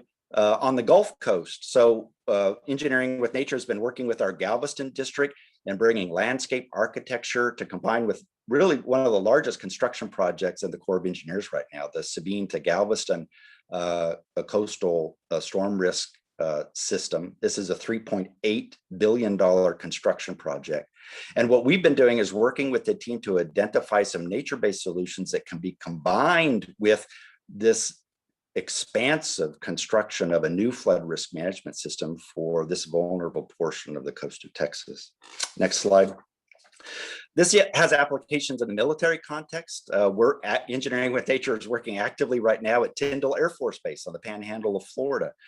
This Air Force Base was decimated by Hurricane Michael in 2018. And now a $5 billion investment is being made to rebuild this base and to rebuild it in a more resilient way. And one of the benefits that Tyndall has is this beautifully complex natural system that fronts the base itself of islands and beaches and dunes and wetlands and reefs. And we are actively working with the Air Force to identify ways in which these natural features can be enhanced to support military resilience at Tyndall. Next slide. One of the best examples of really full-scale, full-on nature-based solutions in combination with conventional approaches is in the little state of Mississippi. And what our Mobile district has done there for more than 15 years in delivering really large-scale nature-based solutions to provide resilience along the Mississippi Gulf Coast, including large island restoration projects, hundreds of millions of dollars of investment in nature-based solutions that are complementary to conventional infrastructure solutions. It's an impressive story that needs to be told more, and we're partnering with Mobile District to help them tell that story and to build more progress there and elsewhere. Next slide. I'm going to Europe. Now, there's a project that I visited a few years ago at the Noordvaart in the Netherlands. So this is a polder. This is an area of land that is completely diked off. It has a levee encircling it. It's 10,000 acres in size. And what they needed to do, because of their increasing flood risks along this area of the coast, is they needed to develop a pressure release valve, if you will, in this system. And so what they did is they engineered 3 openings in this levee to allow during high water events portions of this 10,000 acres to be inundated, to actually store flood water. And it took a decade to implement this program because they had to engage with private landowners and seek things like buyouts or ways in which they could elevate the properties, the structures of those landowners that were going to stay in the area. This is a beautiful project that I've visited, and to see how they are combining agriculture and wildlife area with engineering to be able to substantially reduce flood risks for some surrounding communities, while in a sense giving a portion of what was taken from Mother Nature back to her to address a long-term flood management problem. The next slide shows a very similar kind of activity that's underway in Belgium right now. Belgium is one of the most densely populated countries in Europe. They don't have a whole lot of space to give up from the standpoint of people. But they've had a long-term ambitious plan called the Sigma Plan that has been evolving for literally decades, in which at each one of these dots within the Scheldt River estuary, they have specific projects in which they are essentially giving property back to Mother Nature herself in order to reduce flood risks and reduce damages to people that live along that extensive watershed in the Scheldt River estuary. An impressive collection of projects that where nature is really infrastructure and providing flood storage and reduce flood risks. The next slide is from the UK, and there are many examples of this in the UK. But one of the ways, in addition to kind of, flood storage kind of projects, is slowing down the flow, reducing the flow by working higher up within watersheds and in headwaters. And that's what England is doing extensively. Of course, for probably nearly 2,000 years, in human record, there's been a lot of human engineering on landscapes in England. And so this is what they're doing. So they're increasing flood storage capacity in the floodplain. And you can see one of those projects on the left where they're building berms to be able to retain and store flood water higher up within the watershed when it's generated. They've also been doing reforestation. More than 80 hectares in this particular small watershed of reforestation to include supporting infiltration of surface water so that it's just not running off into the ditch and into the river and down and flooding the cities and villages. And then they're building a series of what are called woody debris dams, which you can see pictured there on the right. Again, the whole intention here is to slow the flow, right? To desynchronize the flow, to reduce flooding downstream. Next slide. We've been capturing many of these kinds of projects as they exist around the world, and now what is going to be a series of books, Engineering with Nature, and Atlas. We published the book on the left, and some of you have copies of this, I believe. 56 projects from around the world presented as like a coffee table book, showing pictures of built projects. 27 of the projects in the book are Corps of Engineers projects. The remainder of those projects belong to other organizations around the world. So these projects are laid side by side so we can see and understand what the potential and the power of this kind of approach is. And we're going to be releasing the second volume of this book, another 62 projects, another 23 of them are Corps of Engineers projects next month. The first volume is already available online. You can get a digital version of it. We're going to make a digital version available next month of the second volume, as well as hard copies of it. And it's a very useful tool. We were very, very proud that General Spellman, our Chief of Engineers, provided a foreword for this next atlas in which he identifies, I think, the importance of engineering with nature as an approach to the mission of the Corps of Engineers. Next slide. Another one of the communication activities that we've undertaken is last year we launched an Engineering with Nature podcast series. We're not talking just to technical people with technical degrees, but we need to talk to the public more and have them understand what it is that we're doing. So we had 10 episodes in last year's podcast series, which you can get access to on Apple, or you can get it from our website as well. And we're building the second season literally right now, in which we're going to tell more stories about these kinds of approaches across the sectors that are contributing to the effort. Next slide, almost to the end. Dawn already mentioned the noon, but this is kind of my capturing of it, the Network for Engineering with Nature. This was made possible by funds provided by Congress last year, where we're building essentially a virtual tent where organizations can come together to collaborate with one another on advancing these kinds of practices of engineering with nature to deliver and to create more value for society.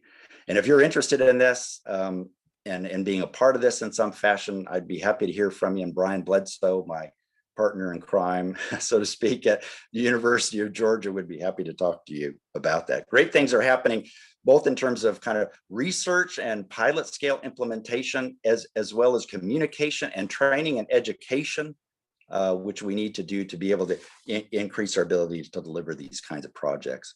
Next slide. I'm kind of ending here on the social context, this sort of nature human well-being connection, which there's just a kind of a building overwhelming amount of science that's being generated now that shows how important it is to the individual human and to our communities to have access to nature. A concrete wall cannot solve every problem the human has, nor address every need the human has. And there's just a building literature that shows the connection between exposure and time spent in nature and all sorts of positive physical as well as mental health benefits. And this was something that Frederick Law Olmsted, the grandfather of landscape architecture, recognized, more than 100 years ago. It is a scientific fact, he said, that the occasional contemplation of natural scenes is favorable to the health and the vigor of men. Well, that's being documented scientifically by many around the world today. Next slide. Returning back to the earthquake in San Francisco. And Santa Clara County, south of San Francisco, at the time, there was this place called the Agnews State Hospital. It was a hospital for the mentally ill. And when the earthquake happened, as you can see on the bottom left figure, basically the hospital fell in on itself and killed more than 100 patients and staff at the hospital. And so they couldn't keep the patients, it was structurally unsound. The patients couldn't stay in the hospital. So what they did is they basically had to house the patients in tents, on the property itself. And you can see that in the upper right-hand photograph.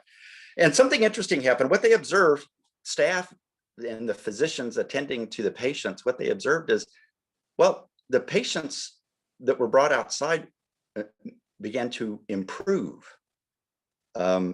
Their mental illness symptoms were reduced. They became more cooperative, to the point where an actual term is used to describe what was happening. The medical personnel there started calling it tent therapy. Of course, it doesn't have anything to do with tents. It has to do with the fact that the people were out of this kind of institutional artificial environment, and they were kind of in nature, and they were developing, some benefits from that. The bad part of the story is when the hospital was repaired and the patients were returned back to the physical facility, those improvements were lost. But this story actually has replication elsewhere in the country. But it does make this point that I've made earlier, that people need nature. We have to have more than what we think of as brick and mortar engineering in our lives to be what people are intended to be. Next and last slide. There really is a spectrum here that we're seeking.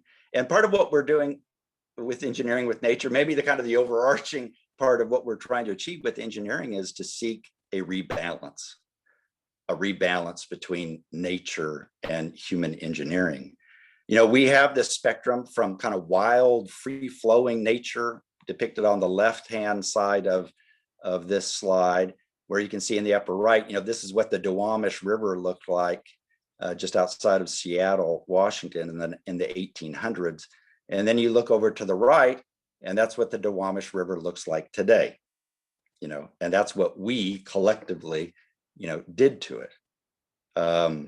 And there are consequences to that, and strains and stresses that are created from the constraints, from the straitjacket that we've imposed upon nature. And we're feeling the pain of those strains today as we try to figure out how to adapt our engineering and our infrastructure approaches, given what's occurred over the last 150 years within our systems.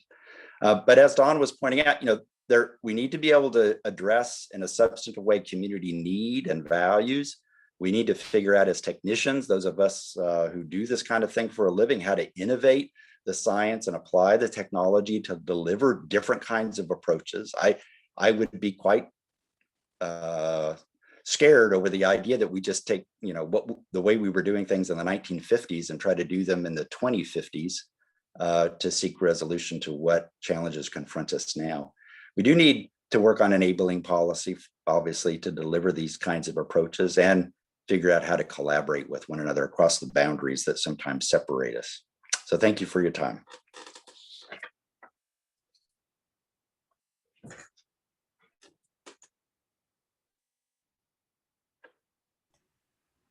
Todd, that was great. Thank you so much. Excellent presentation. So much content and to reflect there. I realize that we are actually to the time, the end of the meeting. Obviously, I know that a lot of people have questions, and I think what I'm gonna do is I'm gonna pick some questions that that I think, you know, in just a few to both Don and Todd, we can get to many questions that people have asked, and then we're recording all the other questions, and we'll try to get back to you and respond you with some of those as well. So just to start, I'm gonna go to Don for some questions that people had regarding your presentation. Let me get to that. And one of them, a couple of people asked about this, and so I'm going to kind of summarize the question. But if you knew of examples in the U.S. of let's say hazard mitigation plans or other type of municipal or county or planning that are now taking equity as a framework as part of the planning. Can you? There's numerous folks in the call that are working on hazard mitigation plans or other types of planning here in Puerto Rico, and so I think part of it is seeing examples of those. Sure. So let me say that one of the things that will be made available, I guess, when we put all this up on the new website, is identification of places where some of these things are taking place. And our colleague who I mentioned here earlier that's on the call, Kyle McKay, who is with the Army Corps, is helping to identify some of these. I will say that none of the examples that we have seen so far actually identify or incorporate all three of these aspects, right? And part of that's because it's really challenging, and depending on the context and depending on project scope and the types of things that people are allowed to do. So there are examples that we can identify, and there will be links so that people can track down some of these in place. But the real challenge, I think, is being able to do and address all three of these aspects at the same time. And that's something that I don't have a really good example for. So when the people that are asking, that are in the midst of creating these hazard mitigation plans, do this, I would love to hear about it, because I think, you know, it will be great to see that. And to build upon that, but then to Todd, of the projects at the federal level, do you know of any that have incorporated that extensively, you know, in terms of distributional, procedural? Oh, you're muted there. Yeah, I'm trying to get myself off mute. There are some examples. In fact, I think there are some examples within Corps of Engineers practice. We have a project, for example, right now in Selma, Alabama, that has a lot of historical significance, you know, historically, that is dealing, you know, with equity. I'll just say, because it's on my mind now, because I mentioned this event I participated in this morning on Capitol Hill, there is tremendous interest at the political level, at the legislative level, on how we incorporate equity more as a part of investment strategies in general, but particularly in respect to infrastructure. So you know, if I can use my crystal ball for just a moment, there's going to be a lot more attention focused on this, and progress will be made through applying the kinds of concepts and approaches that Don has just mentioned, but doing so for real within project case studies, and then sharing those examples around the country. I know there are good examples of where it's been done. I think what's recognized as the need now is that it has to be expanded. It has to be scaled up, because there are just too many pockets of vulnerability across the country that we're paying for kind of after the fact, over and over and over again, because we're not addressing them in a systematic fashion. Yeah, I can imagine. I mean, especially the recognitional aspect seems like such a challenging one to figure out, but yet not one that we think about a lot, but from a, you know, to really dismantle the structures that have led us to where we are, it seems like a very important one. But how to operationalize that is something that I'd be really curious to see. Non-trivial. I'm sorry?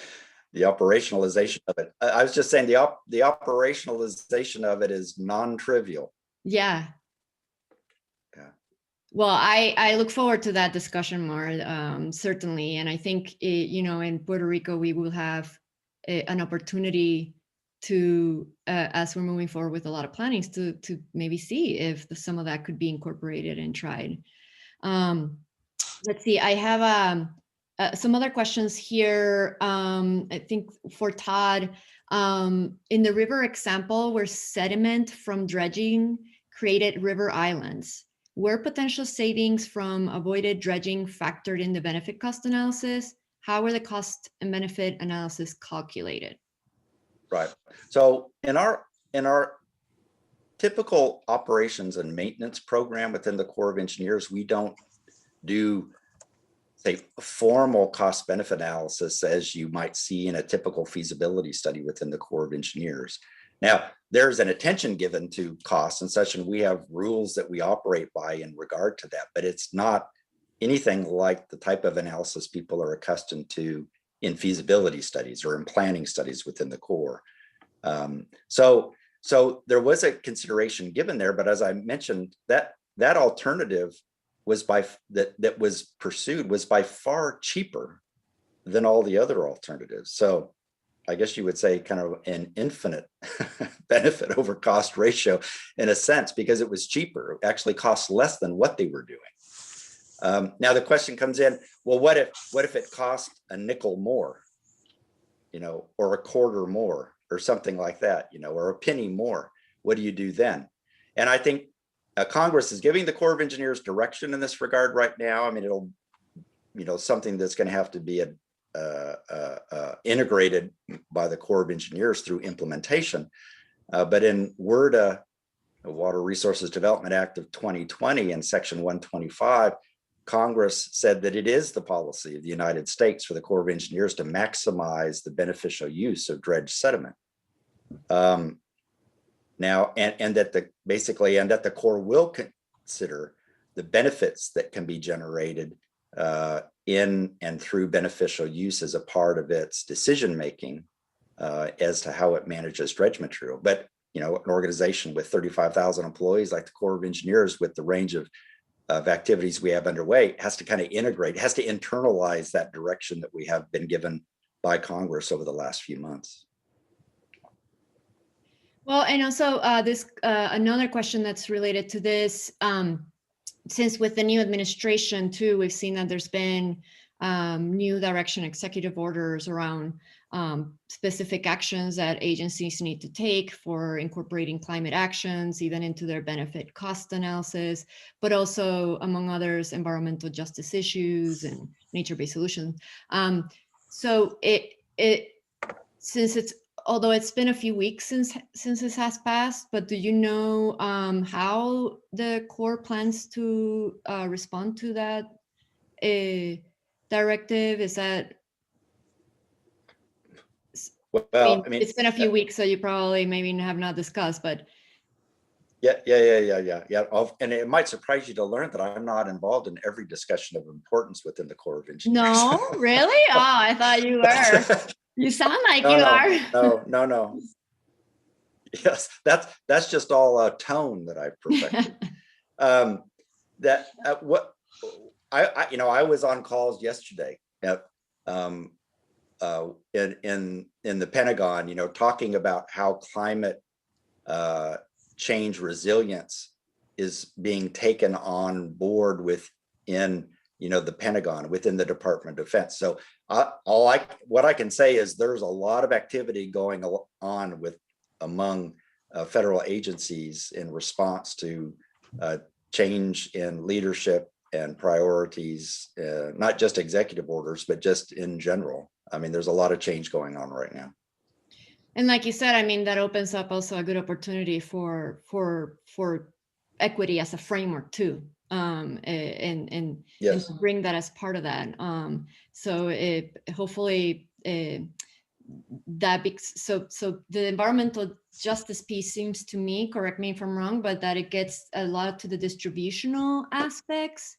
But then how do we also make sure that the recognitional and procedural are part of that planning process and the engagement process through the regulatory steps of these projects? Seems like another challenge, but also opportunity given where we are. Yeah, well, and and how benefit cost analysis evolves over time to consider non-economic, in a traditional sense, non-economic outcomes from decisions and from project investments along the lines of the kinds of things that Dawn was talking about, right?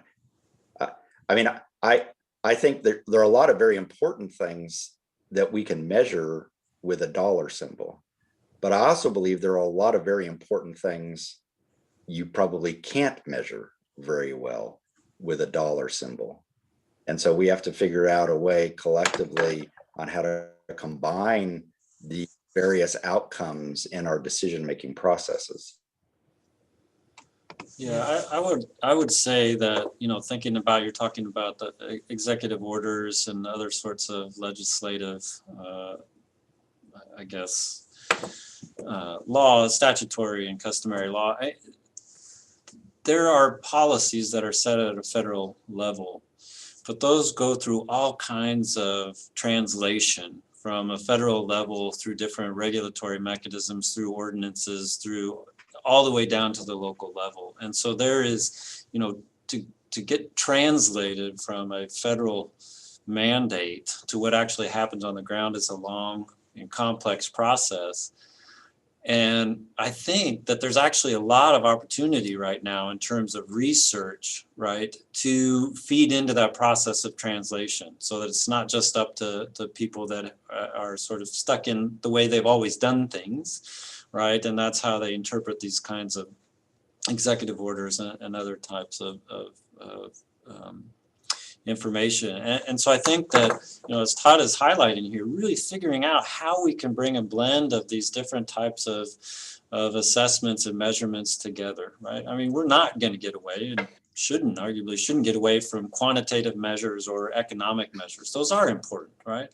But they're certainly not the only thing. And I think that if you focus solely on economics and solely on these quantitative measures, you are disenfranchising a large part of the population. So I think part of it is being able to open that up, and part of that recognitional equity is recognizing that not everybody thinks about things in benefit cost analyses, and they still have to be part of the conversation. So I think that, there is a lot of opportunity in terms of research that's going on that can be fed in back upstream to where these regulations are being crafted as a way to carry out executive orders and other things. Right. Yeah, there are subtleties and nuances here, and I don't want to be accused of being cute about it, but this is one of the reasons why I think it's useful to think about value creation as the model, that if we're going to invest X trillion in infrastructure, how do we really increase the value generally stated that can come from that investment? And value, it is a more flexible word than saying dollars, right? Because there are many ways in which we can measure and try to understand value from that investment. Because one of the concerns that I have is the dialogue could get, in a swirl by some interpreting, well, you're just trying to minimize the importance of economics. No, not trying to do that at all. We're trying to say we want to increase to the maximum extent practical, the amount of value that can be generated for society from an investment of trillions in infrastructure. That's not a denigration of economics or of the dollar. If you can get what I'm saying here. Some people want to say, well, you're just trying to buy birds and bunnies at the expense of the economy. No, that's not what this is. Not what it is. Well, on that note, I'm gonna respect people's time. We're already past, but we have more questions, and I realize that there's a few questions that have to do with how do these ideas or do we know examples to specific projects in Puerto Rico? And to answer those, what I would say is that we're taking your questions and we're going to try to find out for you. Some people have asked about very specific projects, so we'll find out for you and send you some information that we can find on those. And then we also will send you the recording of this session. And then if it's okay with Todd and Don, that we could send your contact information, as there's quite a lot of folks that are involved in planning processes as we speak. And so maybe, if we don't have examples, at least we can pick your brain for how maybe we could experiment with some of these ideas and incorporate them into planning processes locally. So if that's okay with you, we'll definitely follow up with you all with more information and link you to Todd and Don so that we can facilitate this exchange of knowledge and ideas. And hopefully we will see you again in one of our meetings where we can also have one of our lively ultra discussions too that we usually have. So thank you so much again for all that you shared and your time and your enthusiasm with learning about ultra, and hope that you can continue making our seminars. I will let you all know when that is. We expect the next one to be at the end of March. We hold them once a month, and so I will keep everyone informed of when that would be. And thank you everyone for your time and attention. We had a great showing, almost 80 people here, so that's great. Fantastic. Really enjoyed it, Tischa. Thanks for the invitation. Yeah, thank you very much, and very open to hearing from people. It'd be great to engage and interact with folks. So thank you very much. Thank you, everyone. Have a great day. Hasta luego. Buenas tardes. You too. Bye-bye.